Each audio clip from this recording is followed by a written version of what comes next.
You have a vehicle that has the VMR happens to not have it on it, and you said, well, I want to know approximately what it's worth in 5 years from now. One of the things that you could do is you could go to Auto Trader. Let's say that the vehicle you're looking at right now is a 2015. What you could do is says, I want to know what it's worth in 5 years. Find the exact same vehicle as a 2010 on Auto Trader, because that's in 5 years it tends to depreciate at the same rate. It's the closest number you'll get. It's the closest number you'll get. Okay. Okay. So here, absolutely, you could try this at home. So here, what I want to show is this. I'll pick on this Mercedes Benz over here. $80,000 brand new, 1% financing. In 5 years, this car will be worth $32,000. Okay.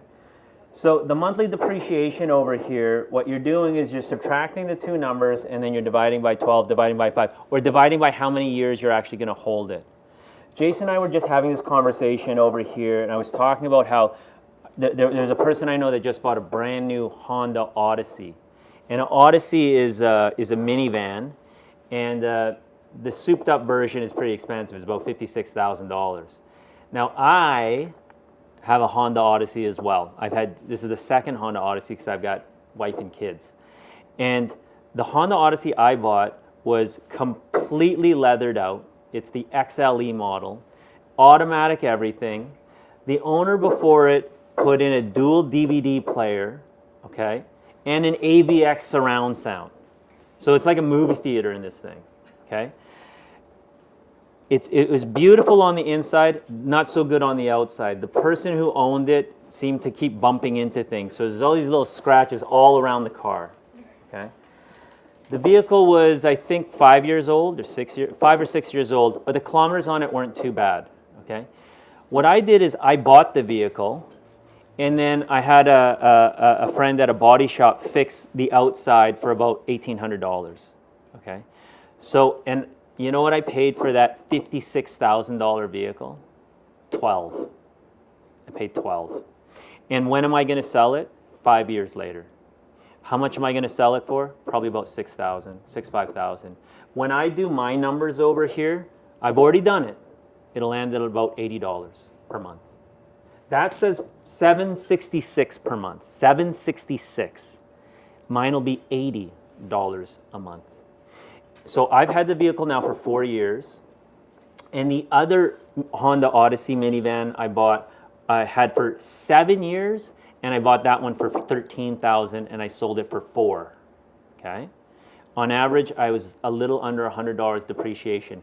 In the time span of this vehicle, that's 3 years, and my last vehicle, that's 7 years. I bought 4 properties, real estate properties, over the same time span. Why? I minimize my liabilities, I maximize my assets. I understand the value of the opportunity cost of purchasing and investing. That's the concept. Did I deny myself a nice vehicle? No. I did not deny myself a nice vehicle. I knew how long I would hold it for. Okay. All right.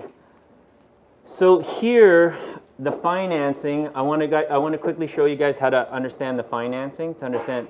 So take your calculators out again. You could use whatever number that you want, but for the sake of my example, we'll use this one, okay? If you want to figure out how much is your vehicle going to cost you per month, this is important for the budget, okay? So here, I'll pick on the BMW, I'll pick on the Mercedes really quickly. $80,000 is the loan, so it goes in as positive $80,000. The future value is 0 because you're going to pay it off. Now you get to decide how long you're going to pay it off. Standard car is 5 years. That's 60 months. The period you put in 60 monthly. Okay. We're going to compound the 1% annually, and then when you're ready, hit PMT.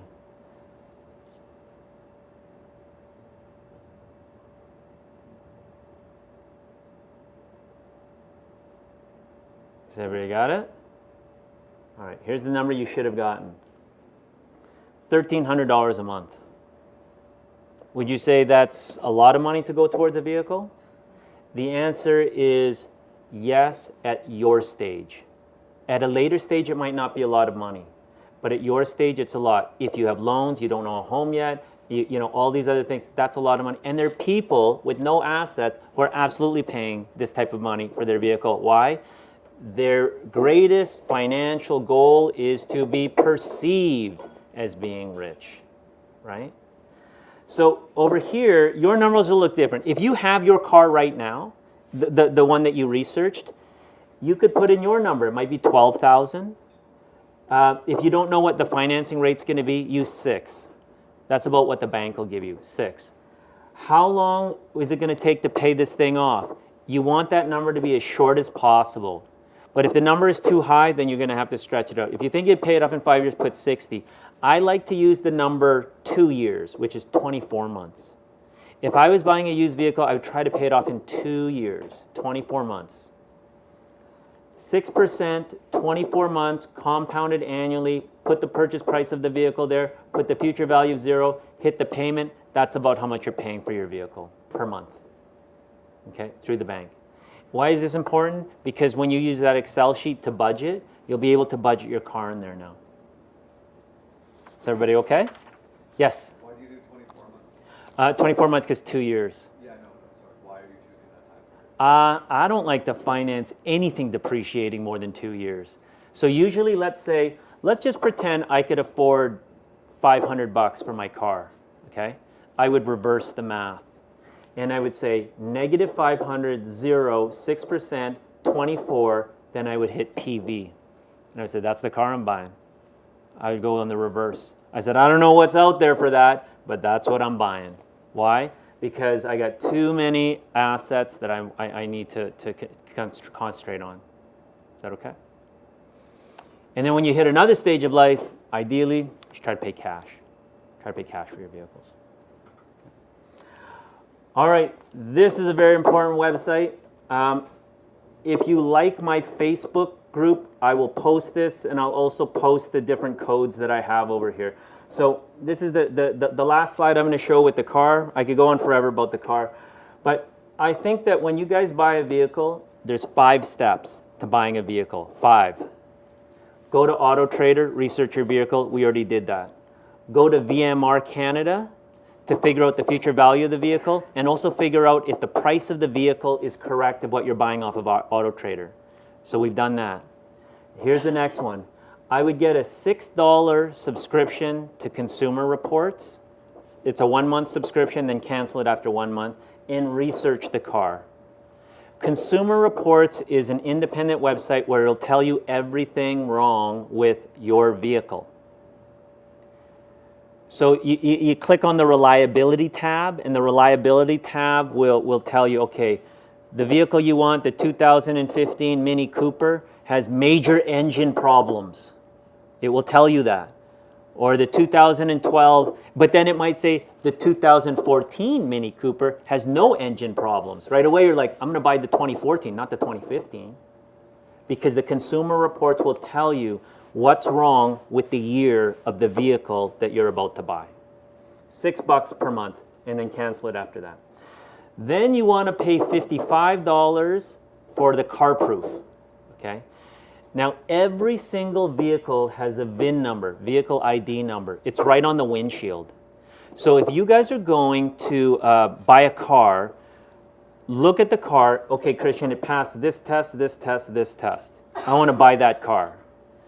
Go to the vehicle, take a picture of the VIN number, then go home, enter it into your computer, pay $55, and it'll generate a 6-page report on that exact car. And it'll say, did this car ever have a major car accident that you don't know about? Did this car have a rollback on the odometer? You think you're buying it for 80,000 kilometers. This thing has it registered at 250,000 kilometers. Someone tampered with the odometer, right? This car was from Quebec originally. Why is that a problem? The snow. What do they do to the roads? The salt. What does salt do to a car? Rust. Okay. I'm not saying don't buy it, but at least you should have the information of it. So we want to get carproof.ca with the VIN number. Now, it passed every single check, Christian, every single one of them. I'm ready to buy this car. I love this car, right? You got to do one more. And don't cheap out on this one. Get an independent mechanic for $130 to inspect your car. Okay? We're getting it from a dealership. They've got a mechanic. They've told us they've inspected it. No. An independent mechanic, someone else. Every car dealership will understand this. Says, I get it. You're an educated consumer. You want another opinion. $130 is nothing. Has anyone ever had a car repair bill? Has anyone ever had a car repair bill that was $130 or under? I have never had a car repair bill under that number, ever. Except maybe if you're changing a light bulb, right? Not a repair bill. Not a maintenance bill. I'm talking a repair bill. If you do those 5 steps, I think you guys will be all right. Okay. Now, why is this knowledge good? You're probably going to buy 5, 6 cars in your lifetime because you guys are young. If you just keep following these steps over here, and if you're able to invest the difference and try to stay away from new at this stage of life, get a new car later at the next stage of life, not at this stage. Invest your money instead. Okay. And another thing about my Facebook is all the articles on there, it's just financial articles, just posting financial articles. Okay, so here is my last car buying tips. Check the age of the car against its kilometers. How many kilometers should a car have on it per year? Does anybody know? It's important information. 20,000. 20,000 kilometers per year. Okay. If you have 20,000 kilometers per year on a vehicle, okay, that's average. So what you want to do over here is you also want to be careful of any vehicle that's over 200 or getting too close to 200. Most vehicles start to break down at these high numbers. Even if it's a good vehicle, even if it's a Honda Civic, but then to change the alternator, you might need to change the transmission. Yeah, these are great vehicles, but those things still need to be changed. Those are big expenses. So I personally wouldn't buy a vehicle with that high of a kilometer on it. Okay. So is there a sweet spot? Absolutely. And here's the sweet spot. Okay. You want a car between 4 and 8 years old with an average of 10,000 kilometers on it. That's the sweet spot. Because after 40 years, the biggest amount of depreciation came out of it already within 4 years, right? You know, in 1 year, you're going to lose a huge chunk. By 2 years, the car's already a third of its value. And it's only 2 years old, and it's a third cheaper. But if you catch it after 8 years, it's getting it's getting a bit old. It's just getting a little bit old. Because you want to hold your car for at least 5 years yourself. So that's Christian Dye's sweet spot, 4 to 8 years. Okay, so let's review here. If I have a 5-year-old car and it's got 100,000 kilometers on it, good, bad, normal. That's normal. 5-year-old car, 120,000 kilometers on it, good, bad, normal. Bad. 120? It should have only had 100 on it. What you want is a 5-year-old vehicle with 50,000 kilometers or less. Do we got it? 50,000 kilometers or less. Is that okay? Oh, and I forgot one other thing over here. You might say to me, Christian, you'll be so proud of me. I found the vehicle on my phone. I checked it on the VMR. And guess what? It's selling for $11,000. Retail, $14,000. Wholesale, $11,900. I found this beautiful vehicle for 11 grand, Christian. You'd be so proud of me. I'm going to go out and buy it today. It's at Mario's Motors on Kingsway. What's the problem? If that car is at the retail price, the wholesale price, there's something wrong with it. They're not dummies. They're not stupid. That's why this VMR is so important. Okay? If someone is selling a vehicle, and it's not your brother or your uncle who's trying to give you a deal, but if someone on Craigslist or if someone at a dealership is selling a vehicle at that price, there's something wrong with that car. ICBC rebuild, transmission was, redone, something. And here's a clue. If you go and look at it and it's immaculate, no scratches, no that, it looks like it just came out of the body shop, there's definitely something wrong with that car because that thing got banged up so badly that they just fixed it. If there's not one scratch on it, 8-year-old car, right? Stay away from those cars as well. Not to be biased, but also stay away from small dealerships. Yeah, small dealerships tend to get the leftovers. Big reputable Honda, Westwood Honda, Surrey Honda, they're selling cars. Usually those are good vehicles. They're not that cheap, but they're usually good vehicles. Yep. What about buying from the first on Craigslist or? Go through, there's nothing, my last car I bought through Craigslist. Do all 5 of these and don't cheap out on the last 2. If you're buying from someone from Craigslist, don't forget to do the last 2, okay? So nothing wrong with Craigslist either, but be safe, take a friend, especially a lot of females over here. For some reason, car dealers, they take a look at a female, automatically they think, I'm gonna kill this person on price. I don't know what it is, I don't know why. They think, they don't know anything, right? So, Okay, and the last one over here, try not to put a deposit down on a dealership. I don't know if anyone's ever had an experience with that. So it's like a used car. You go there and you're like, hey, I really like this vehicle. Like, I really like this vehicle, but I can't buy it today. I got to go to the bank. I got to do this. I got to do a check. Christian Dye told me to do this thing called the VIN report. So I can't buy it today. No problem. Put $1,000 down and we'll hold it for you. No one can come in and buy it. And I've got 2 people on the phone inquiring about this smoking good deal right now, and I'll hold it for you. You're the only one who can buy it. If you decide not to buy it, I give you your $1,000 back, and then go buy something else. Sounds good, right? Good luck getting that $1,000 back. Good luck.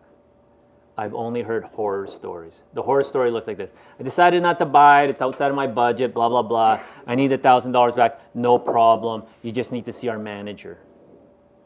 You just need to see the manager.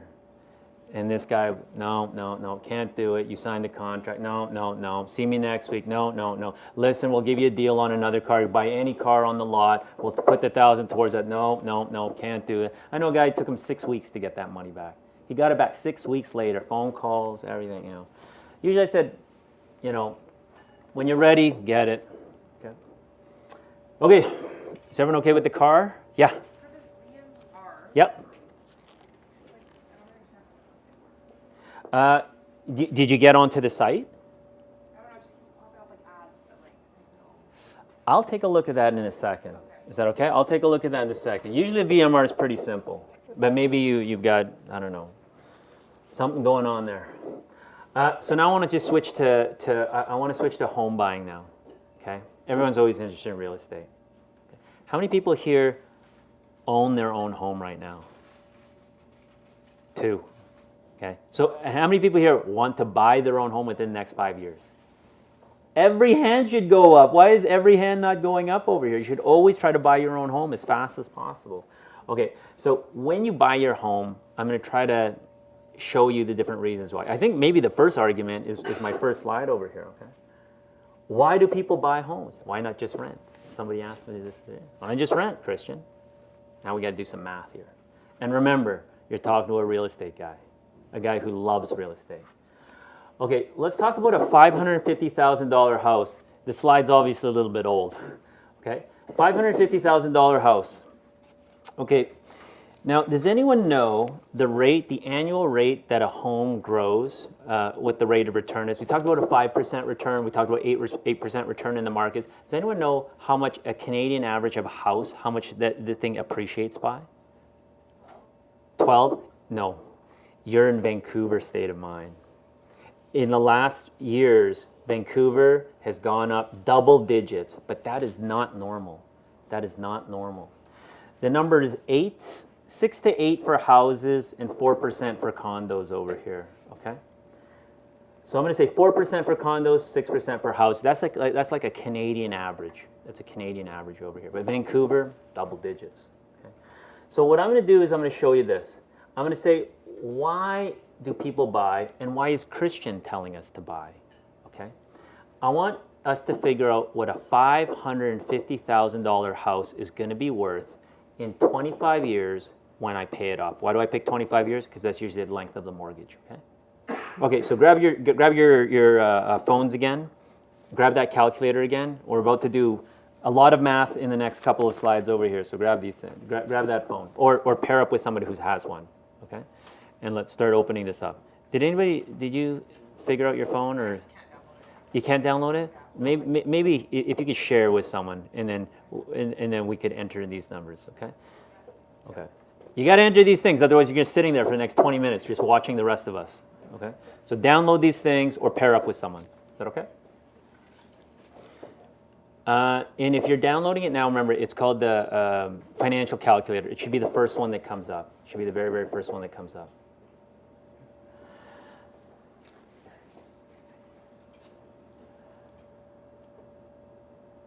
This is what you want to do. You want to enter in the negative 550 because you're investing the money. Okay. The PMT, you want to enter it in as 0 because it's just growing. The home is just growing. The future value is what we're trying to calculate. We're going to use 4% compounded annually. 4% annually. And remember, stay on the advanced calculator. For those of you just getting on it, you want to be on the advanced calculator. Okay.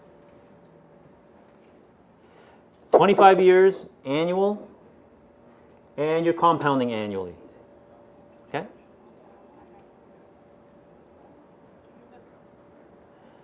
Is everyone okay?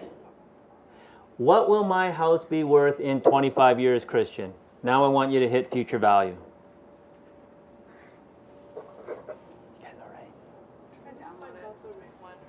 That's it. That's it. That's it. This one. Yeah, it's that one. Oh, that. It's that one.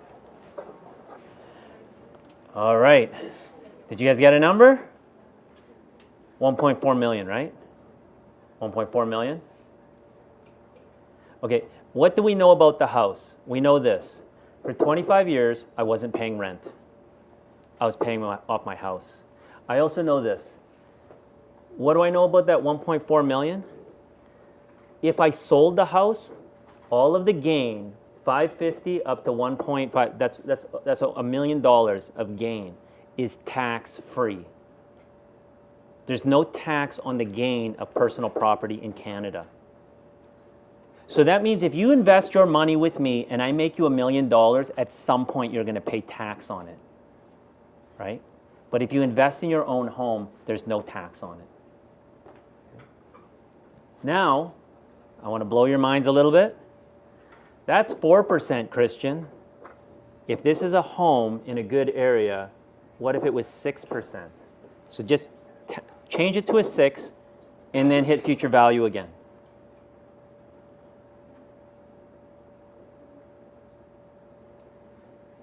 Now we've got the house at 2.3 million, tax-free, okay, capital gain. And you spent 25 years not paying rent. Okay. All right. Now let's get into a Vancouver state of mind. I'm not going to use a 12. The number will blow your head off. I'm just going to use an 8. Use an 8%, and now hit future value again.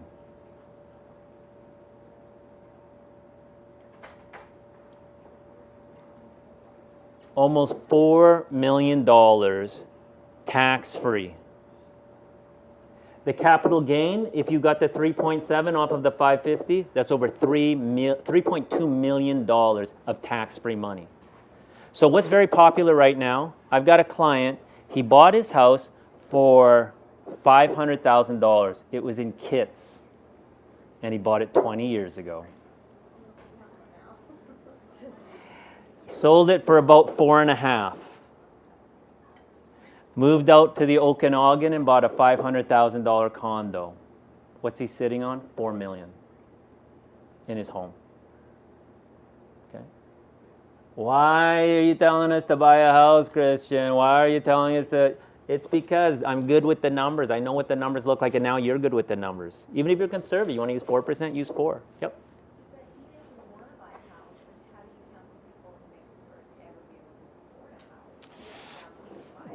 Is this one or is that the next one?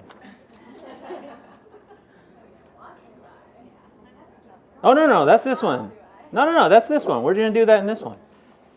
Give me 6 slides. Yeah. What about mortgage payments? How does that fit into all this? It's coming in. It's coming in. Yep. Like, what happens if the housing market dips? Fantastic. This is the question I wanted. What happens if the housing market dips? We have to go with history. Has the housing market ever dipped in a short time frame, like 2 or 3 years? Absolutely. Has it ever dipped in a 25-year time frame in the last 200 years? You know what the answer is? Never. What about all the people in America that like foreclosed? We're going to get to that. Okay. That's coming. Yeah. This is great if it's your primary property and you get to live in it. Yeah. But in Vancouver, $550,000 and you're going to live in it for 25 years is like unrealistic because you'd be buying like a studio and then you're trying to have a family and you can't stay there for 25 years. So then you're taking out another mortgage to move somewhere else and it just adds so you don't end up then. It's a tough problem that we have here in Vancouver. It is a tough problem. I think the one thing that we got to realize over here is, like, I'll pick on that exact one. I do have clients where I tell them to buy, but I said if you want bigger, it won't be in Vancouver. You're trading. In life, that's all it is. You're trading. So for some of the, I had a client right now, they bought a 3-bedroom townhouse in Langley, and I was telling them to do this for at least 2 years. They finally did it. They bought a 3-bedroom townhouse in Langley, but they continued to rent their 2-bedroom in False Creek, and they were in co-op housing, so they couldn't let it go because it was so cheap. It was really cheap. It was $1,600 right in Granville Island, and the thing was like 1,000 square feet for a 2-bed, and it was in Granville Island. It was beautiful. It's co-op housing. It was impossible to get into it. So it says, I would never leave this place. It's perfect. But I have this money and I want to invest. I said, you got to change the formula. You got to buy, but not where you live. So he bought somewhere else. Now, over time, so he's living where he wants to live. That place will be good for him at least another 6-7 years.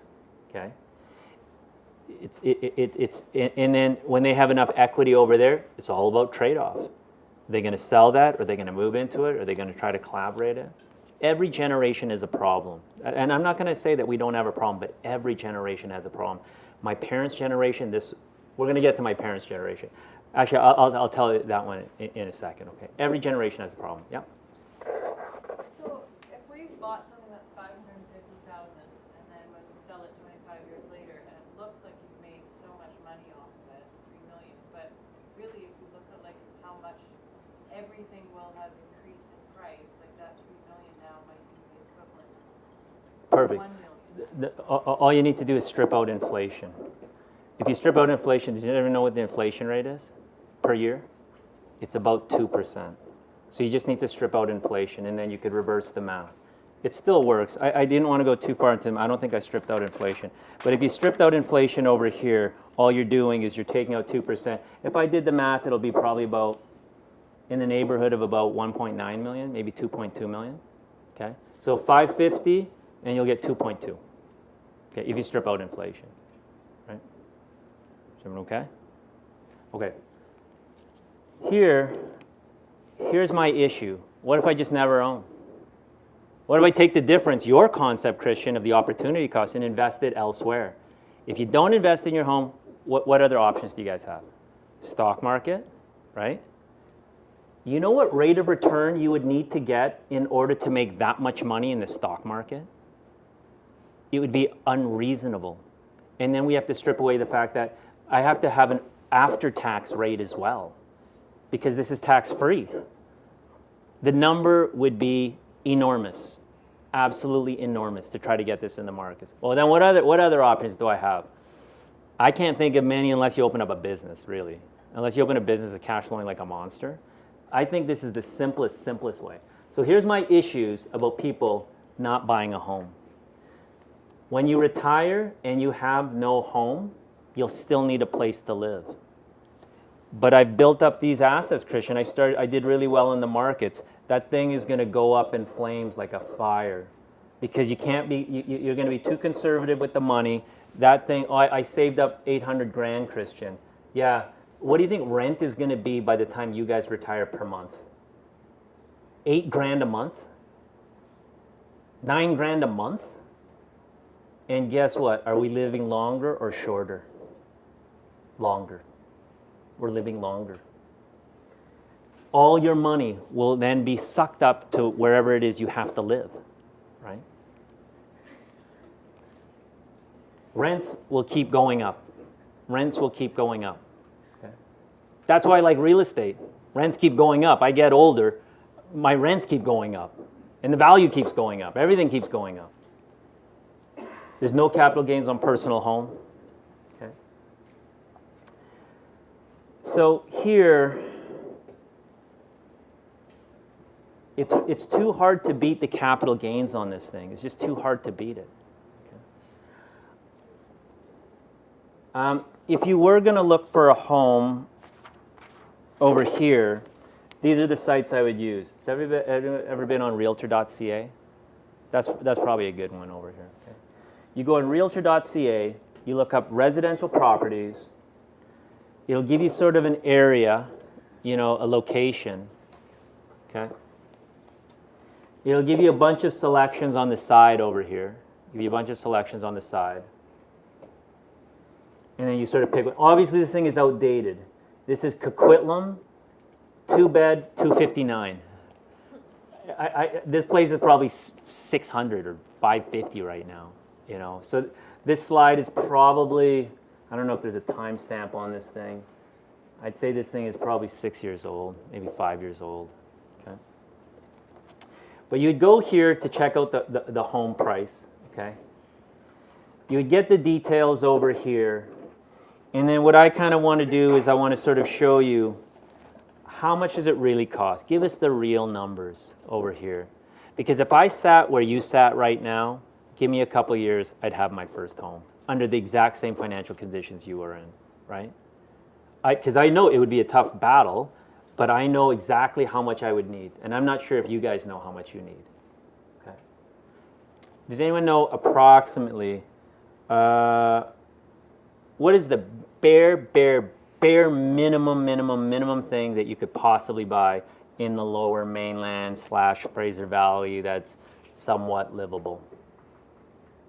At the stage you guys are at, what's the price point? Anyone got a number? It's got to be low number, right? It can't be high number. What do you think is the minimum thing that you could buy? 1 bedroom or a small 2-bedroom? What do you guys think? 200? 400? I'm using 300. 300 will buy you a 1-bedroom. I was looking at 2-bedroom properties out in Chilliwack and Abbotsford under 300. You could probably get a 1-bed somewhere in the valley. So I'm talking the minimum, the bare minimum. Because remember, I want to see how fast, if you really wanted to get into something really quickly, how fast could we get in there? Now tell me this, what's the minimum down payment a person would need for primary residence here in Vancouver? Is it 10%? No, it's higher. Is it 20? 20. Anyone else? It's 5%. I'm talking about personal residence right now. 5%, right? So here, is it possible to come up with 15 grand when you start working? Yes. It's hard because you might have loans, right? But anything over that, well, this number will start to go up over here. I could afford a bit more. I could afford a bit more. I could afford a bit more. Okay. What I'm trying to do is I'm trying to avoid the rental cycle. I'm trying to avoid the rental cycle. Okay. Because the problem with the rental cycle is this: how many people here are still not married? How many people? And only aside from Jason, does anybody here have any kids? Okay, a couple good. Once you start having kids, it's very hard to save money. And I mean very hard to save money. You guys disagree or agree or disagree? It's very hard to save money. So if you are having trouble saving money now, and then you start having kids, and you're still in the rental cycle, it's very hard to buy a home. Very hard. Okay. So here I'm encouraging, try to get in there as fast as you can. Okay. So now let's do the math over here, okay? How long realistically would it take me to come up with the bare minimum to afford something in crazy Vancouver? Okay, I'm using real numbers, 5% down, 300,000. Do I have any money right now? I'm going to assume you've got $2,000. Let's just pretend you got $2,000 in a TFSA or something. Okay. The target is 15,000, and I want this thing in 3 years. I can't be risky with the money, so my investment advisor's got to be conservative. 3%.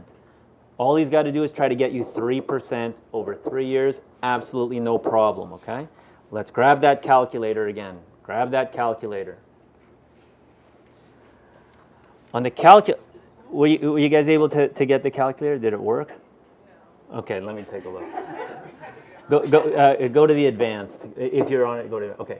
On the present value, you've got negative 2,000. Payments, that's what you're trying to figure out. You're trying to get 15,000. 15,000 is your target. The rate, 3%. 3 years, 36 months. What you guys want to do is you want to hit the PMT. And that's how much money you need to save per month. $18? No, it's looking good. Which Okay. one do I? Okay. This So one? future value, Yeah. put 15,000. Okay. Compounding, put annual. I think just click on it Oh, annually. Okay. and then hit PMT. Did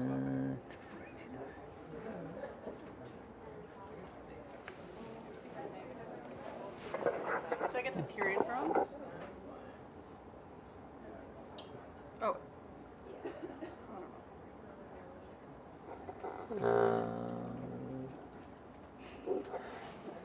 What number did you guys get? 340? Okay, you're correct, I'm wrong. My number is wrong, I apologize. Oh no, my number's right. Oh, looking at the wrong slide, sorry.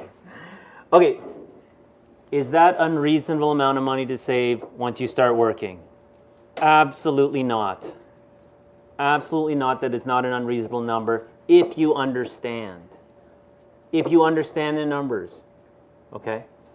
So now we're going to rejig this. We're going to redo your numbers, okay? Here we go. Everyone wants to buy something different. Some of you are thinking, Christian, I'm not living in Chilliwack. I'm not paying 300 grand. I live in Vancouver, whatever. So whatever your number is, this is your number, not my number. This is your number. Let's just see if it's possible.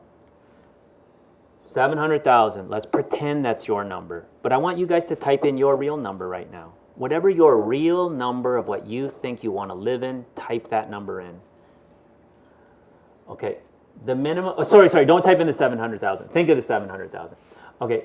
These are the numbers we have to type in. What is 5% of your number? You need to figure that out really quickly. If you want a quick way of doing it, then of course 10% of it is just drop a 0 and then cut that in half. Okay. So drop a 0, cut it in half, and that's how much a 5% down payment is. So if you use the number 700,000, you need 35 grand. You need 35 grand. How much money do you have right now? Okay, I'm going to pretend that you have $5,000 right now, sitting somewhere. You've got 5 grand. Okay, that's going to be your present value. When do you want to buy? I think every single one of you should try to have a 3-year plan after graduation. 3-year plan after graduation. So let's say we say 3 years. Now we got to convert that to months. 3 years is 36 months. This is the amount of money when you graduate you need to save. So before you get your very, very first paycheck, you're going to say, that's the amount I'm going to save each month because I want to get a home in the next 3 years. All right. The present value goes in as negative 5,000 because that's how much money you have right now. You're trying to get 35 grand, you're going to get 3%, and you're going to give yourself 3 years to do it. I compounded that monthly. Usually that's annual. Just leave it as monthly just so our numbers match. That PMT will tell you how much per month you need to save in order to buy your home, entry level, in 3 years. Do we got it? All right, click PMT. $800 a month. $800 a month. Is $800 a month reasonable? Well, maybe I need to slow down my loans. Maybe I just need to pay the minimum on my loans for the first 3 years. But then I'll be in my home at least. Or then maybe I need to get that Honda Civic Christian's been bragging so much about. $252, right? Because I had an $800 opportunity cost because the car dealer says I could afford $1,000, right? Now that you know the numbers, you've got more of the knowledge. I guarantee you, there's someone right now who's immigrating to Canada with a suitcase full of no money. He's going to get a job, and he's going to do whatever it takes to come up with this money. This guy will own a home in the next 3-4 years, right? He's under the same conditions as you guys. It's just he understands the knowledge behind it. He knows that he can't go out to dinner every single, like 3 days a week. He knows he can't be rolling in some fancy new car, not at the beginning.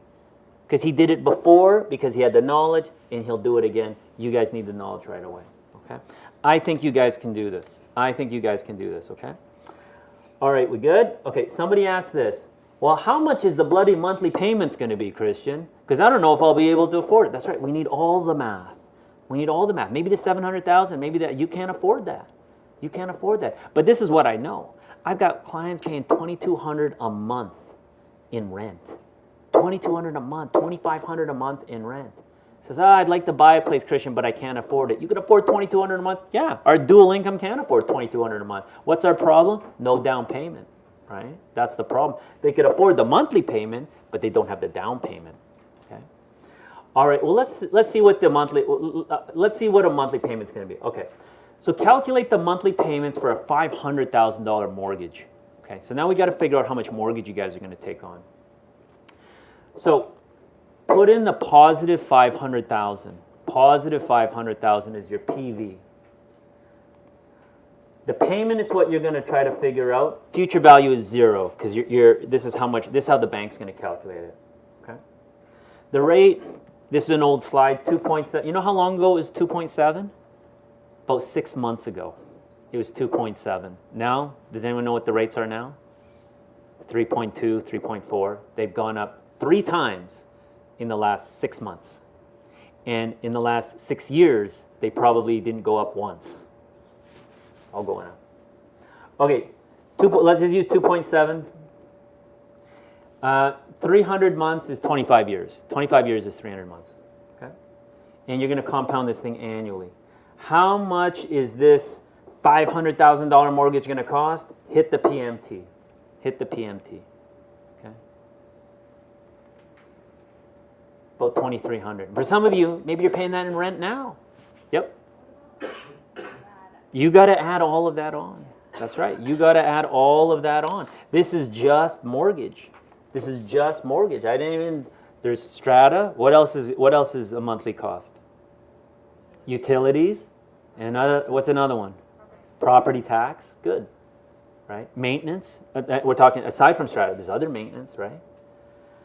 But what I do know is this. There are some people paying big bucks for rent in Vancouver right now. Big, big bucks. They're caught in the renter cycle. That's the problem. They're caught in the renter cycle. Okay? So, this is the thing I like about teaching Jason's class and other institutions. For some of you, you're at the beginning. You haven't even spent a penny on anything. You have never gotten a paycheck or a bigger paycheck. Well, now I'm trying to give you the tools of the decisions to make to do it, of what you should do with each of these paychecks. Okay. So somebody said this, Christian, should we rent or buy in this town? Okay, should we rent or buy? What does it make most sense? So I did a urban land minor, and one of my professors at UBC, this guy's always on the news. He's always on the news. Whenever they want to know real estate in Vancouver, they run to UBC, they grab the head professor of urban land, and they said, what should we do? What's going on? So CTV interviewed this guy, and I agreed with everything he said. And this is what he said. If you have savings and a good job, you should buy. Oh, but it's overpriced. We know it's overpriced. We 100% know it's overpriced. But at the end of the day, what's overpriced? Because in 2012, my clients were screaming, everything in Vancouver is too expensive. It's all overpriced. They want, it's $400,000 for a two-bedroom condo in downtown. Downtown. It's overpriced. If you've got savings and a good job, you should buy. That guy who bought in 2012 for $400,000, his place is probably worth $900,000 today, right? What's overpriced? That's the problem. What's overpriced? We don't know where we are in the cycle because they've been telling us we're at the top end of the cycle, but the problem is they've been telling us for 10 years now. So we obviously weren't at the top end of the cycle. Today, are we at the top end of the cycle? I've got an answer for that. I don't know. I have no clue where we are in the cycle. But this is what I do know. In 25 years from now, 6%, 4%, 8%, one of those numbers is going to be correct. That's what my property is going to be worth in 25 years. If you have savings and a good job, you should buy. Predictions, they said absolutely we could decline. They said a 20% decline is possible. They said we'll never crash. We'll never crash. Why won't we ever crash, Christian? Does anyone have a friend outside of the Lower Mainland who moved out of the Lower Mainland because it was too expensive? What's going to happen if we crash? What is that guy going to do? He's going to come back in. He's going to come back in. Well, when he comes back in with everybody else, what's going to happen? Prices will just go back up. They'll just go back up. As a matter of fact, on an international perspective, people are still saying Vancouver is a bargain. That's the problem. Foreign investors are saying, I need to put in a place where I know it's going to appreciate. I need to put in a safe economy. I need to do this. Okay, we've got New York. We've got Sydney. We've got the UK. We've got London. All right, we got Vancouver. From a comparison, Vancouver's still on sale. That's the problem. It's still on sale. Okay, so I don't think it's going to crash. I don't think it's going to crash. Okay, so here are some numbers for you guys to write down. And this is my recommendation because I don't want you guys to get in trouble. Try not to spend more than 40% of your gross monthly income on your home. 40%. Okay. 35% is recommended. My wife and I have never spent more than 35% of our gross monthly income on our home, ever. If you keep the numbers low, Jason and I talked, by the way, we're going to just power through and we're just going to end early. Okay. But if you need to take a break, just get up and go to the bathroom, whatever you need. Because we have always stayed underneath 35%, we were living in starter homes. We were living in condos. And then we moved to townhouse. Then we moved to house, right? The nice thing about it is typically income starts to go up over time as well. So you can start to afford more. All you got to do is try to stay underneath these numbers over here. Well, what if I don't stay underneath those numbers, Christian? Because instead, if I qualify for an $800,000 place, but the $900,000 looks really good, or the $1 million looks really good, and we stretch the budget, so we start to breach your 40%, well, here's the problem. Guess what gets kicked off the list? Savings, investments, it gets kicked off the list, right? Everything's going towards the home. Now, this is a hard number to tell you guys. To be conservative, your mortgage should not be more than 3 times your household income. That's a tough one. That's tough. Okay. What is 3 times household income over here? Okay. If you and your partner were making $200,000 gross, that means I'm telling you not to get a mortgage over $600,000. There are people making $100,000 gross income as a couple, and they have mortgages of $8, $9, $1 million in Vancouver. So this is a tough number to tell people. But I am a financial advisor. This is what I'm advising you to do. Okay?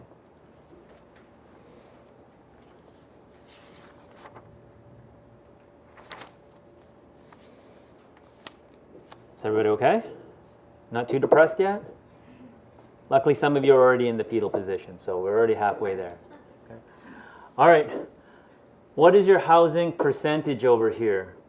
So if you have a gross household income of 100 grand, what percentage of your income is going towards your mortgage? Okay? The way to figure it out is this. If you had 100 grand, you divide by 12, that's about 833 per month. If your mortgage is 2285 divided by 833, you're at about 27.4.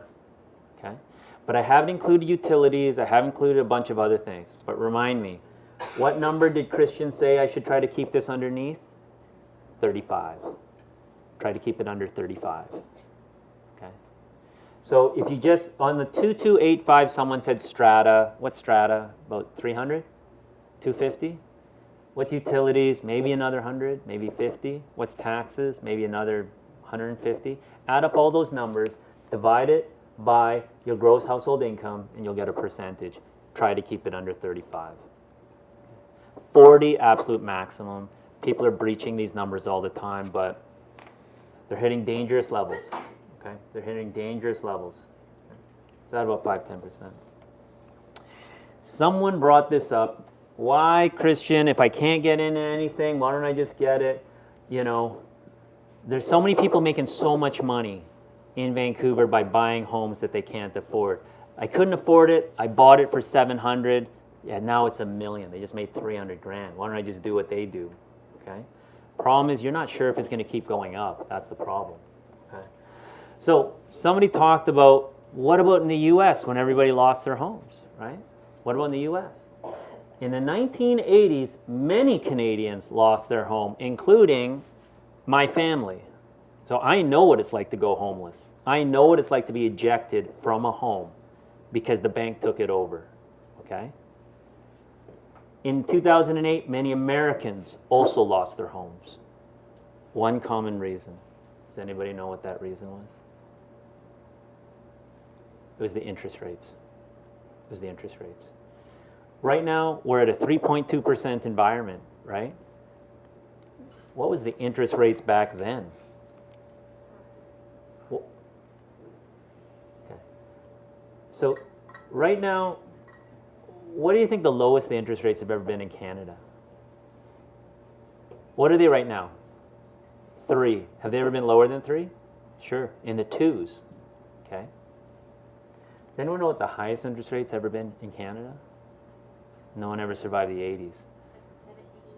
17? That's pretty high. You know what the 70-year average is of interest rates in Canada? That's a graph of interest rates in Canada. That's the 80s. The 70-year average is 7.5. That's the average. In the 80s, it hit 22. But it hovered around 17 for a long time. Why did my parents lose their home? Because they got the mortgage at 11%, but it renewed 5 years later at 18. That's a 6% jump. Okay. They hit a low in 2009, 2.25, but it stayed low for 8 years. In your lifetime, I think all of you guys are going to try to buy a home, and I think most of you will. And you'll probably get rate underneath 4% if you buy it in the next 4 years. But in your lifetime, you have 25 more years of renewals. 5-year renewals, 3-year renewals. What direction is the rates going to go in your lifetime? Up or down? Look at the average. Look at the average. Look at the peak. Which direction is the rates going to go in your lifetime? Up. They can only go up. Let's go back to this slide. Why 35%, Christian? Why are you keeping us at 35%? We can't buy anything in this town for 35%. I get it. You can't buy anything in this town for 35%. Go buy in another town. Keep living in this town. Or move. I said every generation has a problem. This generation is no different. What is this generation's problem? High housing costs. What was the problem the generation before's problem? High interest rates. And what was the generation before that? World War II. That was their problem.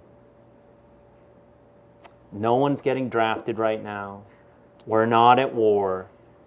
Out of those 3 problems to have, we have a pretty good problem. Okay? What happened after World War II? You know what the highest tax rate was after World War II? 90%. If you made over a certain amount of money, you were taxed at 90%. Hard to get wealthy when a tax rate is like that, which is why there was no rich people that came after the baby boomers. There's no rich people. How can you become wealthy at 90% tax rate? We've got pretty good problems if you look historically. Pretty good problems. Okay, $500,000 mortgage at 3%. How much more will you need to pay if 5-year renewal rates are 4, 5, 6, or 7? A lot of people do 5-year rates. For those of you guys who will buy a home, a lot of times it's 5-year rate. So what that means is that you're only locking into the rate, but it's only good for 5 years. After 5 years, the bank gives you a brand new rate. Well, what's the rate going to be in 5 years, Christian? I know the answer to that. You know what the answer is? I don't know, right? All we can do is predict. So here, I'm going to show you the math. If you have a $500,000 mortgage at 3%, and it renews at 4, 5, 6, or 7, it's called sensitivity analysis, that's how much more you need to pay in order to stay in your house, okay? So what that means is that if you get a $500,000 mortgage at 3% and it renews at 6%, okay, you have to pay an extra $700 a month just to stay in your home. Well, what if I can't afford that $700 a month? 90 days foreclosure, right? 90 days foreclosure. That's what happens. Why are you telling us 35% again, Christian? I'm trying to give you guys safe. But what I'm really doing is I'm saying you got to buy less now. You got to buy less home, right? Which is hard because it might not be in the neighborhood that you want to do. And then what's the alternative again? Just don't buy a home. We already know what that slide looks like, right? So cars was real important for me to teach you guys, and housing was real important for me to teach you guys. Buy less car, buy more house, and get in as fast as you possibly can. Do less of the Starbucks. Do less of the Yale Town. Do less of the shopping.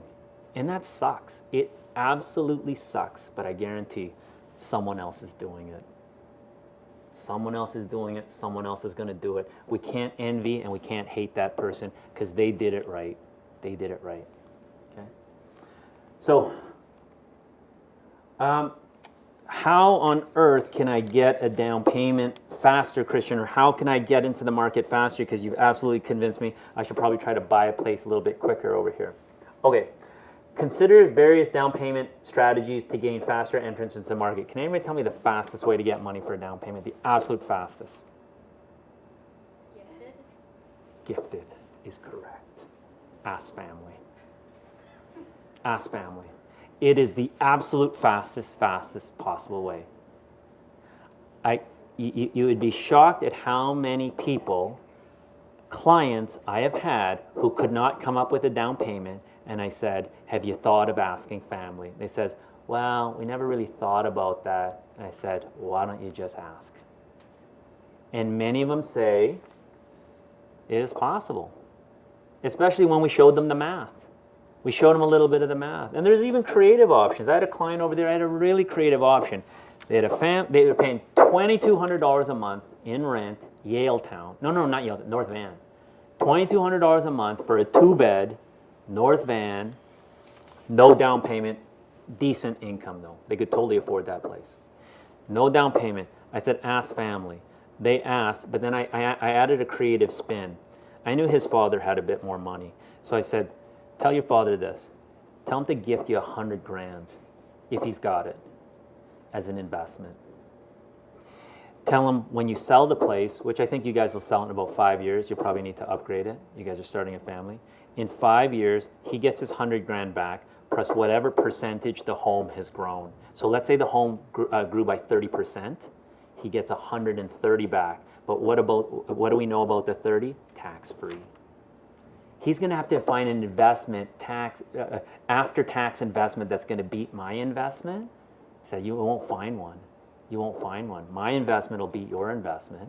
It's gifted, gets the money. When my son and his wife sell it, I get my 100 back, plus the percentage it grew, tax-free. What does the son and the wife get? The rest of the equity, which they never had in the first place. It grew by 30% in 2 years. because it was bloody North Van. 2 years, they had already gotten that. It was just a creative option, creative option. Win-win for everybody. Win-win for everybody. Ask family. I see some people texting their father right now. Minimize loan debts. This is a dangerous one, but sometimes I'll do a cost-benefit analysis with my clients and said, Christian, you know, I want to pay $2,000 a month towards my loans. I want to try to kill that thing, right? I'm like, well, how much are you renting for? Well, I'm renting for, you know, $1,800 and blah, blah, blah. Sometimes I'll say, you know what? You've got a shot at being inside of a home in the next 2 years if you minimum fund the loans. Between you and your partner, all money's going towards equity. Deal with the loans after that. Mathematically, it usually works out better. I'm not telling you to do this. I'm just telling you the math that I've run. Usually, if you try to get into a home as fast as possible, it's better than paying off your loans quicker off of a 6% loan rate or 3% loan rate, okay? I'm not going to tell you to do that. I'm just saying that I've run the math and it tends to work out better, okay? Depending on how much you're renting for. Mortgage paying strategies, always do pre-authorized deductions. In other words, if you said, I'm going to start doing that, Christian, $800 a month, I'm going to start doing that.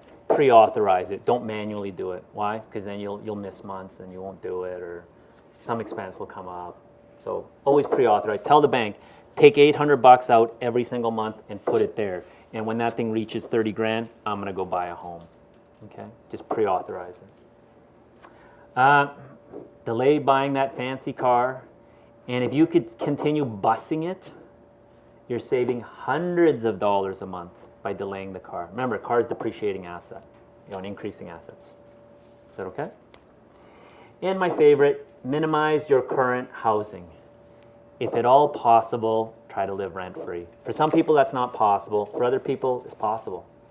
Other people are like, yeah, my parents have got a big house. They, and that comes back to the income ratio, right? You got the income ratio. Maybe if you find a job locally, you could live at home for a couple years. But if you go move, you got to rent. Do the ratio. Figure out the income ratio. But what I know is that all of these tricks will work. These tricks are going to work. Is that okay? Okay. Now I'm going to have a little bit of perspective on the home over here. Here's some perspective. I got to tell this to people, young married couples. I got to tell this to, people with money and people who are trying to upgrade. One generation ago, the average home was 1,100 square feet, and the average kids was 3.5. I don't know how you have half a kid. Filipino kids.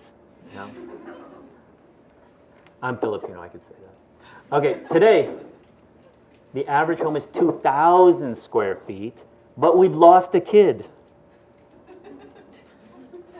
Well, if we're having less kids, why do we need bigger house? I'll tell you why. It's called Facebook, so I could show everybody, right? I could upgrade my house. I'm not upgrading my house. It cost me a fortune to upgrade my house. I'm not trying to impress anyone. The only one I'm trying to impress is my accountant by how much money I have. That's it. It's the only person I'm trying to impress. I'm not, no Facebook, no nothing. Okay? We're buying more, but we're needing less. Some quick advice over here. If you do get qualified for a mortgage, never buy what the lender says you qualify for. Never buy that amount. That's like going to a car dealership and saying, you could afford the Porsche. Okay, I'll buy the Porsche. If they say you qualify for 900 grand, chop a third off. 1/3 comes off right off the bat and start there. So if they say, we qualify for 900, start looking at sixes. Okay, you might get lucky and you might find something in the 6 range. It's easier to go up, very hard to go down. Because usually when you start looking at the 9s, what ends up happening? Jason will probably know this. If you start looking at the 9s, what do you end up buying? $1 million. The number still keeps going up. If it's going to go up, start low. Start low. Because one thing that the banker's not going to ask, when are you going to have kids? Are you going to be on 1 income or 2? Do you need a new car? They're not going to ask that. Just say, right now, how much is your income? Great, you could afford this. Do a stress test on the mortgage. Make sure you could afford it in 5 years, even in the worst case scenario. And always pay bi-weekly. Okay? So when they said, oh, your monthly amount is going to be $2,000. Got it. I'll pay $1,000 every 2 weeks. Or your monthly amount is going to be $2,000. Great. I'll pay $500 4 times a month. Does everyone understand what I'm doing here? You always want to pay cars or you always want to pay homes either bi-weekly or weekly. What's the reason why? You can't take interest off of money that's already been paid back. So if you paid the $500 that week, they can't take interest on it anymore. It's already been paid back. Run the numbers mathematically, you'll save thousands of dollars in interest over your lifetime. That's brilliant, Christian. Why didn't the banker tell me that? They're never going to tell you. They're never going to tell you. So anytime you finance something, always pay weekly, bi-weekly, never pay monthly. Never pay monthly. Okay? All right. The last segment, budgeting, taxes, insurance. Okay, so most of this talk has been defensive. I haven't talked about investments. I haven't talked about any of that. I'll talk a little bit more about that in fourth here. Right now, I'm just trying to defend your income. Keep as much money in your pocket as possible. All right, does everyone understand the difference between gross to net income? What's net income? Can somebody tell me what net income is? Take away all your So when you take away the deductions, take away the taxes. Okay, that's net income. How much should self-employed NDs project to net? Okay, how much should they project to net over here? Okay, here my number is based off of what someone should be netting, and I'm saying about 64% if you do it correctly. Okay, do most NDs net this? No, they net about 80%. Why is that? There's a bunch of things they didn't take off that they should have taken off. But the problem is all the responsibility is up to you. If you were a unionized nurse at St. Paul's Hospital, you'd be taking home 64%. Why? Because they would have taken off your taxes, they would have taken off your pension, they would have taken off your disability insurance, they would have taken off your extended health. They would have taken all of this off for you, so you would have netted about 64. NDs will probably net about 80. There's only one thing they're taking off, and that's tax. And some of them don't even take that off. They just get hit with a big tax bill. So what you need to do is you try to understand from gross to net, how much should I have to live off of? Some people are calculating their monthly expenses off of their gross income. I should be able to afford that. How much does a ND make? This. Okay, how much car can I afford? How much house can I afford? Blah, blah, blah. They're doing a budget off of gross income. Then they meet a guy like me. Oh, I need some financial advice. I got to prepare for retirement. Okay, you save absolutely nothing for your pension. Okay, we have to put that in place. Well, I don't have any money left. I bought too much house. We got to save up for your taxes. Yeah, every single time taxes come around, I have to run to my line of credit, or I got to put some of it on my Visa card. You didn't save for your taxes. I've got no insurance. Like, these are all the different pieces you should be putting in place yourself. So this sucks again. Fetal position. Some of us already in the fetal position. Christian just said I only get to take home 64%. That's right. That's the correct way to do it. You got to put in all this other stuff because it keeps getting harder to put this stuff in later, especially once you start living off of it. Okay? So here's a budget. This is sort of my kind of loose budget over here. If you're still carrying student loans and you've got a household income of $100,000, you and your partner, that means you're going to net around 70. This is my loose budget. About 20% going towards your home, either rent or mortgage, 20%. That's so low. That's $1,100 a month. $1,100 a month, right? Why so low, Christian? Because I'm going to beef up the debt. 35% of our gross income is going towards debt. That's $2,000 a month. Because I'm aggressively paying down those loans. Otherwise, I'm going to get caught in the renter cycle real easily. I'm beefing up the loans and I'm minimizing the home. I'm really minimizing transportation. Notice I didn't even write the word car there. I wrote transportation. $300 a month. That's everything. That's car. That's insurance. That's everything. Well, that's nothing then. Maybe it is nothing. Maybe it's just a bus pass or something. Maybe it's an Evo, right? Food and groceries, try to keep it down to 10. Other expenses. So this is my aggressive budget. And guess what? I've got room for savings. $585 a month because it's so important to start. Okay. If I sat where you sat right now and I had a gross household income between me and my spouse of 100 grand, this is what I would do. I would do this. And if I could, I'd eliminate this. I'd chop that right off too, right? Chop it right off. These are the aggressive things that people are doing. Okay, what about when the loans are gone? When the loans are gone, maximum 40% gross household income, that's $2,300 a month going towards the home, and then everything else is distributed over here. I still got my 10% for savings, okay? I'd live off of this for however long it takes until the debts are gone. I'll live at this conditions until the debts are gone, then I'll move to this conditions over here. But when I move to this conditions over here, I should actually be beefing up the savings. I'll bump that 10 up to maybe 15. But if I'm in the home, you know, that's what I would do. That's what I would do, okay? I'll post this slide on my Facebook if you guys want it, okay? I'll post this on my Facebook. Okay, for those of you with a partner, long-term partner, which job would you want your partner to have? Okay, my partner just got offered a brand new job. He or she is being offered 100 grand a year. But if they die, they get nothing. We get nothing. If he gets disabled, nothing. Critically ill, nothing. Or he could take job B. If something happens to him, 96 grand, this job pays less, only 96,000. But if they were to die, we get $2 million for me and the kids. Disabled, he gets 6 grand a month to keep our family afloat. If he gets critically ill, 100 grand. Which of these jobs would you rather your spouse take, A or B? B should be the responsible one. Same job. The only difference, this person took 4 grand a year and bought the insurances that he needed to protect his family. If you're a unionized nurse, they'll put a bunch of this in for you. But as self-employed, you got to do this yourself, right? Does everybody do this? No. Should they do this? Yes, right?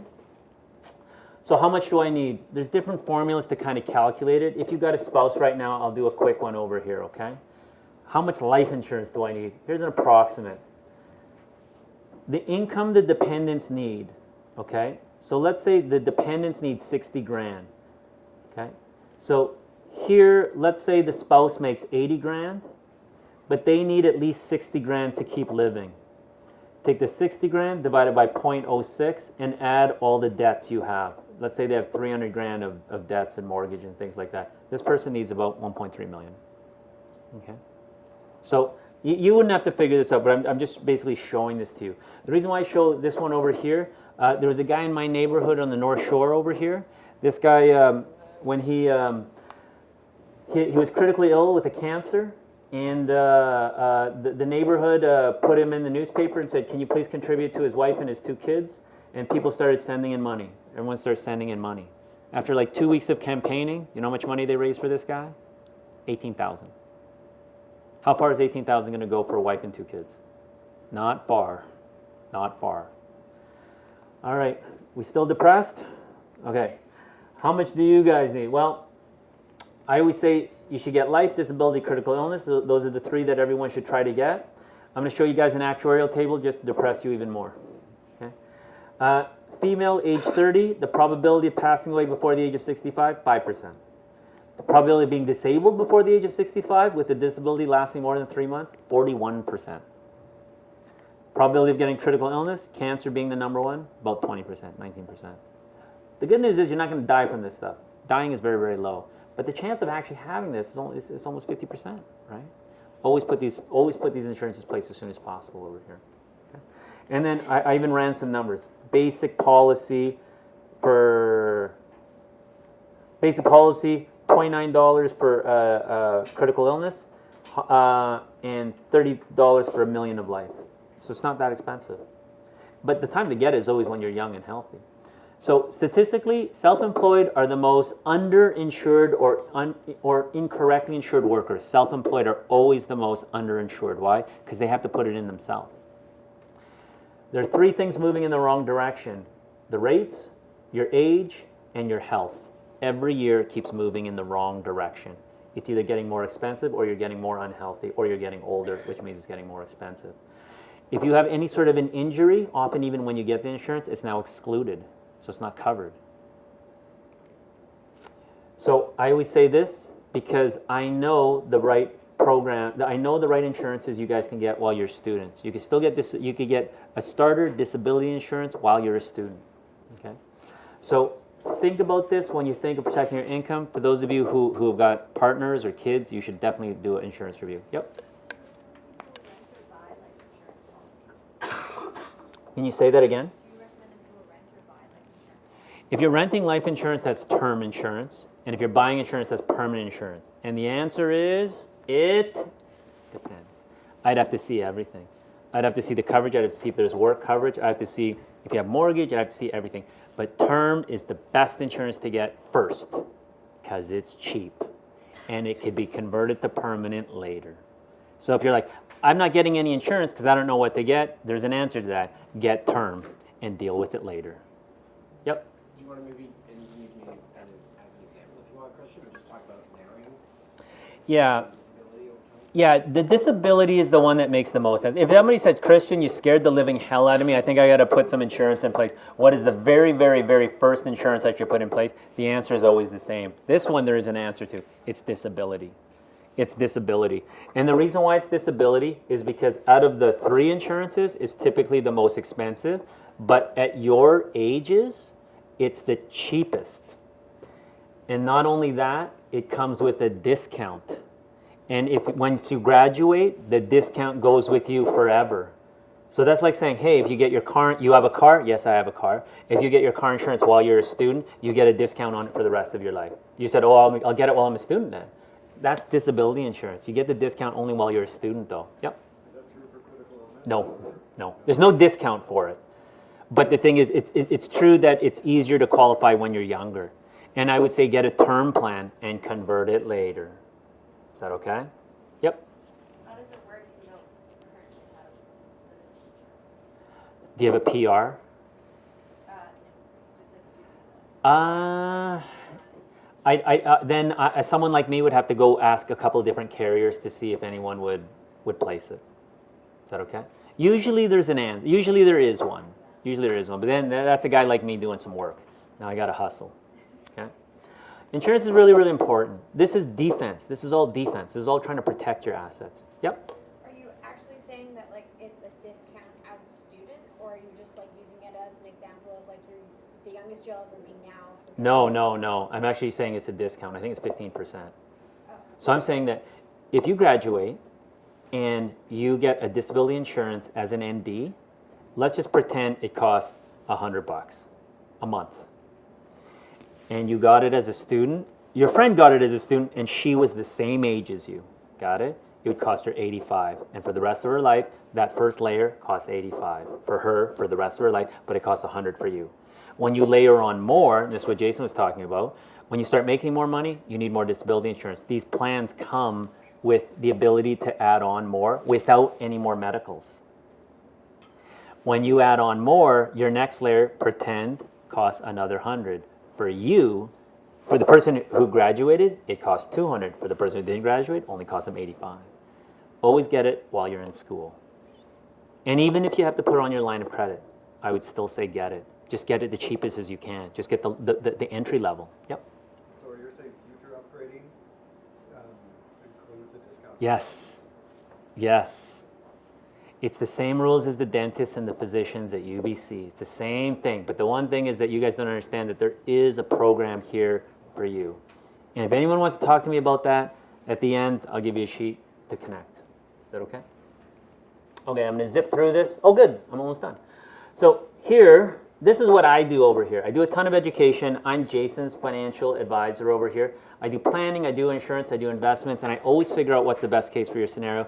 There is no one right answer. Everyone has to be looked at as a whole to figure out what is your best strategy. Okay. So one of the things that I like to do over here as well is I like to give workshops. As a matter of fact, Jason just approached me and says, Christian, I know you like to give workshops. I have an idea for a workshop. Do you want to get involved? The answer is always yes. I love giving workshops. So what I do with my clients is this. I give them, I have a couple of workshops coming up. One is on investing, one is on home buying, one is on, I have a lot of clients who are having young kids. So if you said, hey, I'd love an invite to that workshop of yours, just click yes on the evaluation. The reason why I say you have to click yes, I don't want to ask anyone who doesn't want to be invited. Because all it's going to do is say, hey, there's something coming up on Saturday. Do you want to come? And then, or do you want to listen if it's a webinar? Then you just say yes or no. Or you might say, no, not this time around, right? So I want to keep educating you guys. I think that you should all get more financial education. Okay, so some final words over here. Oh, good. I think I'm still all right for time. Some final words over here are this, okay? I think a lot of people came in here with a lot of preconceived ideas. And I'll pick on one really quickly. I'll never own a home in Vancouver, okay? Or I'll never be able to save up. Or I'll throw a really crazy one at you. I'll never be wealthy. I'll never be wealthy. You got to remember me. I come from immigrant parents. My parents lost their home when I was a teenager, right? I wasn't a very smart person either, so schooling was a challenge for me. But you got to break those boundaries. So here's my story over here. Today, is it physically possible to break a 4-minute mile? What would you guys say? Yes or no? Yes. Prior to 1950, was it possible to break a 4-minute mile? No. Doctors were saying that it was impossible physically to break a 4-minute mile. They said if someone actually did, their heart would explode. That's what doctors were saying. Their heart would explode. Okay? But then something happened. Something happened. In 1954, Roger Bannister broke the 4-minute mile. That's not the amazing thing. This is the amazing thing. 46 days later, someone broke his record. Within 1 year, 16 other people broke their records. In one race, 8 runners broke the 4-minute mile in the same race. Was the barrier a physical barrier? No. It was a mental barrier. The mental barrier was they kept thinking that they just couldn't do it. They have high school kids who can break a 4-minute mile now, right? The barrier was a mental barrier. If you guys think you've got a mental barrier that I'm not going to buy a house, I can't live in Vancouver, that's a mental barrier. There's some guy flying into Vancouver right now with no money, and he's going to buy that house in 3 years, right? How is he going to do it? We have to start looking. I'm not saying it's going to be easy, but I'm just saying break those bloody barriers, okay? Break those barriers, okay? Okay, so here comes the applause time. Thanks for listening. I know the Oscars are just there, so I use this one over here. Okay, so I hope you guys learned something over here. This is what I'm going to do. You guys fill those things out. Please fill those out. I'm going to stick around for some questions over here. I promised you guys that we'd have no break, but we'd end earlier, and we're ending earlier. As you guys are tidying up over here, one of the things that I do over here is the reason why I'm filming myself is because for my clients, I actually like to film these talks. I know they also need to hear them, so I'll edit them and then I'll re-give them to my clients and I'll post them on my website, things like that over here. But one of the things I like to do as well is if anyone is willing, I'm not forcing it, if anyone is willing and they'd like to chat with me afterwards, I'd be happy to answer your question, but I'd love for you to also maybe give me some comments and say what you got out of this and how it may have helped you. But if there's anyone who wants to do that, I'm going to stick around after to chat. Is that okay? All right. But while you guys are filling that out, by all means, fill that out. We'll just put it up at the front over here on your guys' way out. And I'm going to field questions right now. Oh, wait a minute. I know. I'm going to see if I hit all my questions. Okay. Purchasing versus renting. I already answered that about 1 million times. I feel that you guys should purchase. If you're going to rent, there's nothing wrong with renting, but not too long. Okay? Should I be investing at this stage? If you can, sure, just to get started. As soon as you finish, sure. But how you invest is up. It probably needs a financial plan to figure out how you're going to invest. A good financial planner should be able to figure out, are you best to save up for a down payment? Are you best to pay down your loans? Are you best to save for retirement? And tax breaks. I think I'm going to save the tax question for the fourth year talk. But right now, some of the biggest tax breaks realistically, if it's after tax, self-employed, is probably doing anything to invest back into your own business, because those things are deductible. That could increase cash flow. Or you got your simple cookie cutter RRSPs. The one thing about RRSP contributions is it saves for your retirement, but it gives you a tax break early on. Okay? I personally like, and this is a different conversation, like investing in real estate because I get a lot of tax breaks investing in real estate, which is why all these guys who invest in real estate get tons of tax breaks. Okay? But was there any questions? Yes? The ones that I recommend that you get are disability, in this order. Disability. If you're single, I go disability, critical illness, then life. Disability, critical illness, and life if you're single. If you had a dependent, or if you had a debt that would pass on to a partner, I would go disability, life, then critical illness. Okay? And I would keep it cheap. And this is an area I can absolutely help you with if you wanted.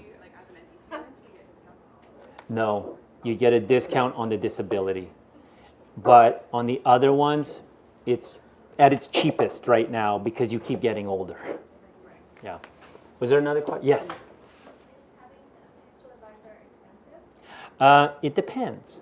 You see, the thing, I actually hate calling myself a financial advisor because that name is thrown around so much. The guy at the bank who gives you your mortgage, he's a financial advisor. The insurance salesman, he's a financial advisor. The mortgage broker, he's a financial advisor. So the stockbroker, he's a financial. So it gets kicked around a lot. At the banks, they can give you, if you have money to invest, they can give you a financial plan and become your financial advisor for free. But the problem is, nothing is free. And their financial plans tend to do the same thing. Give me all your money and I'll put it in RRSPs and TFSAs. My issue, that might not be the right strategy. I don't think their financial planner would ever say, don't give me your money, save your money, and put it all towards a down payment on your first home. The problem is then they're not compensated. With me, I'm an independent. So it means that I would do a plan for you, but I would charge you to do the plan. But then it's independent advice, and you're going to make way, way more money because all of that advice is independent. But the good thing about me is when I do a financial plan, I also discount the plan if we're putting things in place, such as insurance. So if you said, hey, I think I need this financial plan over here, but inside the financial plan, I need this, this, and this. And if I said, oh, if you're putting this in place, then let me put this in place, and now the plan has gone down to, it could go down to nothing even. Does that make sense? So the problem is, how much, is it expensive to have a financial planner? It depends. But realistically, it's the best investment you'd ever make, because it's only in the hundreds. It's not a lot of money. But if you're like, I don't know what to do, the best type of time to get a financial plan is when you actually have decisions to make. I have extra money, I have 10 grand, I have 5 grand, or I'm about to graduate, I have extra cash flow, or I've got kids and I'm not sure if we're doing the right things with our money. Get a financial plan. That's the best investment you'll make. And the reason why, it's kind of like an airplane taking off. Should we invest in the best equipment to keep the airplane on track? Yes, because the problem is if it goes off of track, you know, that's like winter tires. If you guys don't have winter tires on your car and you're going to hold your vehicle for the next 4 years, buy winter tires. It makes too much sense because you're not wearing down the tire. After 4 years, you have to replace the tires anyway, right? You have to replace the tires. So if you're going to hold your car for 8 years, it would make more sense to just buy winter tires and summer tires. That way, you have 8 years worth of tires, but you're never going to get in a bloody accident. Right? You just got to keep rotating. I think of it the same way. I think of it more of an investment. I don't think of it as an expense. Is that okay? Yeah. I just have a question about like buying homes.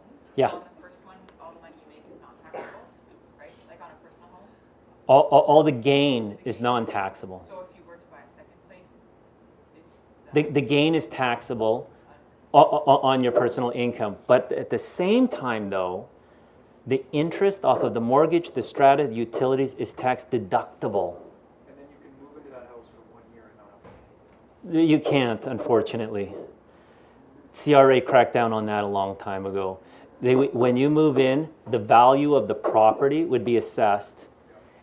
Unless you don't claim it, unless you don't claim the value of it, but then you're cheating CRA. You're cheating CRA. But because what you're doing is, if it's a primary resident for 1 year, then there's no gain on that 1 year. But the thing is, when you moved into it, CRA, like for example, if you owned a place for 50 years and you moved into it in the 49th year and it had $8 million of value into it, CRA is not going to let you get away with it. But they used to. They used to. The rules changed. Yeah. Just have a question. How many financial advisors do you recommend that somebody interviews before they decide? Look for fit. That's like saying how many dates should I go on before I decide to have a long-term growth. If what they're doing fits with what you're looking for, then do it. But if the fit's not there, just get a feel, the answer could be 20. It could be 20. It could be 50. It could be 2. But if it's sort of if the fit is there, I sort of say to do that. Especially, I'd say 99% of every single one of my clients love real estate. I'm not a stock market guy. I'm not a stock market guy at all. So people who really, really like markets, they want to stick all their money in the markets, wrong guy, bad fit, right? Somebody who says, I don't want to hear you telling me to cut my budget, stop going into Yaletown, to buy a used car, buy that piece of crap Honda Civic, wrong fit. We're not going to get along too well, okay? So it's fit. It really is fit over here. Is that okay? And if you don't like math, you're not going to like me either. You know, because I'm going to take out the calculator. We're going to do some calculations over here. Is that okay? All right. Okay, I'm going to let you guys go. And if anyone wants to chat with me a little bit more over here, we could chat a little bit more. I think you guys have been great. I think you guys are off to a great start. And I'm going to catch you guys again in 4th year. That's the beauty of it. We're going to learn more fetal position, more, bring those yoga mats. We're going to get real depressed in that one. Because we're doing loans on that one. Payback of loans. If you guys do want to contact Christian, I'll post his email address right on eCampus as well. And if you put your name and contact information. If you put your name and contact information there, I should be good. And I think I've got a card or two over here if anyone wants a card. And for those of you who are still here, thanks for I've seen a lot of you guys already posting your videos, which is getting me really excited. Grab a card over there. No problem. They're way better than the last classes. They're way better. So I'm very excited to take a look at going through all the questions. So good job. Keep it up. Pressure's on for the rest of you.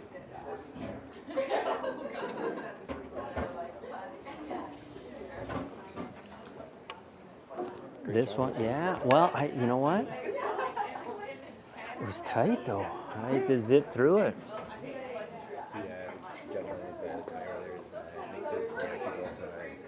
He's a instructor here. Yeah.